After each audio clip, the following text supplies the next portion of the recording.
മാഹിയിൽ താമര വിരിയുമെന്ന് NDA സ്ഥാനാർത്ഥി ദിനേശൻ. നാടിന്റെ വികസനത്തിനായി NDA വിജയിച്ചേ മതിയാവൂ എന്നും അദ്ദേഹം പറഞ്ഞു. മാഹി നിയോജക മണ്ഡലം NDA സ്ഥാനാർത്ഥി ദിനേശന്റെ പര്യടനം സജീവമാക്കുകയാണ്. അദ്ദേഹം ACV ന്യൂസിനൊപ്പം ചേരുകയാണ്. തിരഞ്ഞെടുപ്പ് വിശേഷങ്ങൾ ചോദിച്ചറിയാം. തെരഞ്ഞെടുപ്പ് പര്യടനം ഏകദേശം ഒരു 70% വീടുകളിലും എത്തിയിട്ടുണ്ട്. ബാക്കി ഒരു 30% കഴിവിന്റെ പരമാവധി ഞങ്ങൾ ശ്രമിക്കും.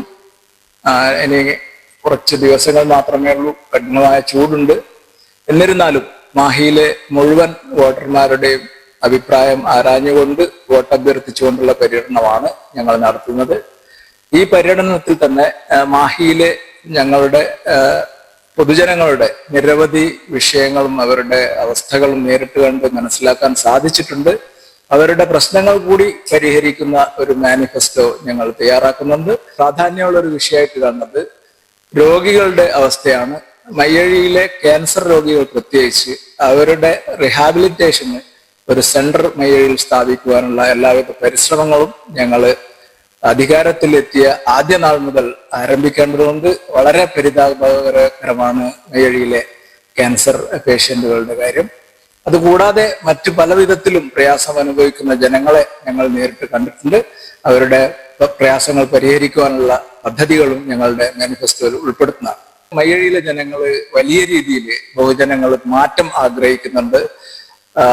പതിവ് പോലെയുള്ള ഇടത് സ്വതന്ത്രനെയും കോൺഗ്രസിന്റെ സ്ഥാനാർത്ഥികളെയും ജനങ്ങൾ തഴഞ്ഞതുപോലെയാണ് ഞങ്ങൾക്ക് അനുഭവപ്പെടുന്നത്. അവരുടെ രണ്ടുപേരുടെയും പൂർവ്വകാല അനുഭവങ്ങൾ മയ്യഴിയുടെ ജനതയ്ക്കുള്ളതുകൊണ്ട് അവര് ആ സ്ഥാനാർത്ഥിത്വത്തെ പുച്ഛിച്ച് തള്ളിയതായിട്ടാണ് എനിക്ക് മനസ്സിലാക്കാൻ സാധിക്കുന്നത്. സ്പിന്നിംഗ് മില്ല് ഞങ്ങൾ ആദ്യഘട്ടത്തിൽ അത് വീണ്ടും തുറക്കുവാനുള്ള പ്രവർത്തനങ്ങളിൽ ഏർപ്പെട്ടിരുന്നു. അന്നത്തെ ടെക്സ്റ്റൈൽ മന്ത്രി ശ്രീമതി സ്മൃതി സുബിൻ ഇറാനിയെ ഞാൻ നേരിട്ട് 3 തവണ കേരളത്തിൽ വന്നപ്പോൾ പല സ്ഥലങ്ങളിൽ പോയി കണ്ട് അഭ്യർത്ഥിച്ചതാണ്. തുറക്കുവാനുള്ള ഏകദേശ പ്രവർത്തനങ്ങളൊക്കെ നടത്തിയതിനു ശേഷമാണ് അതിലെ മെഷീനറികൾ പൂർണ്ണമായും നശിച്ച നിലയിലാണ് എന്ന് മനസ്സിലാക്കിയത്.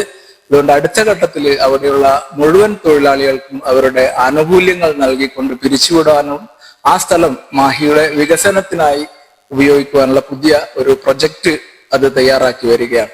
1000 കോടിയുടെ വികസനമാണ് മോദിജി നമുക്ക് വിജയിക്കുകയാണെങ്കിൽ വാഗ്ദാനം നൽകിയിട്ടുള്ളത്. 105 കോടി ശുദ്ധജല പദ്ധതിയുടെ ഒരു പ്രവൃത്തി ഞങ്ങൾ ആരംഭിക്കുന്നുണ്ട്. മാഹിയിലെ മുഴുവൻ ശുദ്ധജല വിതരണ പദ്ധതികളും മാറ്റി പുതിയ പൈപ്പുകൾ സ്ഥാപിച്ച് 24 മണിക്കൂറും പൊതുജനങ്ങൾക്ക് ശുദ്ധജലം ലഭിക്കുന്ന ഒരു സംവിധാനം ശാസ്ത്രീയമായി പഠിച്ചുകൊണ്ട് നടപ്പിലാക്കാനാണ് പാർട്ടിയുടെ നിർദ്ദേശം. അത് ഞങ്ങൾ പ്രാബല്യത്തിൽ വരുത്തുക തന്നെ. ഒരു കമ്മ്യൂണിസ്റ്റ് കാരൻ സ്വതന്ത്രനായി വരുന്നതിലെ കാപട്യം ജനങ്ങൾ തിരിച്ചറിഞ്ഞിട്ടുണ്ട്. അപ്പോൾ ഒരു സ്വതന്ത്ര തീരുമാനം എടുക്കുമോ എന്ന് അദ്ദേഹത്തോട് ചോദിച്ചപ്പോൾ തന്നെ പാർട്ടി തീരുമാനമാണ് എന്റെ തീരുമാനം എന്ന് അദ്ദേഹം പരസ്യമായി പ്രഖ്യാപിച്ചിട്ടുണ്ട്. അതിൽ നിന്ന് തന്നെ അദ്ദേഹം ഒരു പാർട്ടി ചിഹ്നത്തിൽ മത്സരിക്കേണ്ട ആളാണെന്നും പാർട്ടി ചിഹ്നം മയ്യഴിയിലെ പൊതുജനം സ്വീകരിക്കുകയില്ല എന്ന് കണ്ടതുകൊണ്ട് ഒരു കപടമുഖം അദ്ദേഹം അണിഞ്ഞതാണെന്നും മാഹിയിലെ ജനങ്ങൾ തിരിച്ചറിയും. അതുകൊണ്ട് തീർച്ചയായും ഇത്തവണ മാഹിയിലെ ബഹുജനങ്ങൾ NDA തിരഞ്ഞെടുക്കുമെന്നുള്ള ഉത്തമ വിശ്വാസം എനിക്കുണ്ട്. മാഹിയിൽ താമര വിരിയുമെന്ന പ്രതീക്ഷയിലാണ്. മാഹിയിൽ താമര വിരിഞ്ഞു എന്ന് തന്നെയാണ് പറയാനുള്ളത്. കാരണം ഇന്നുവരെയുള്ള ജനങ്ങളുടെ പ്രതികരണങ്ങളിൽ നിന്നും ജനങ്ങൾ മറ്റ് 2 മുന്നണികളെയും അല്ലെങ്കിൽ കവടന്മാരെയും തഴഞ്ഞതായിട്ടാണ് എനിക്ക് അനുഭവപ്പെടുന്നത്.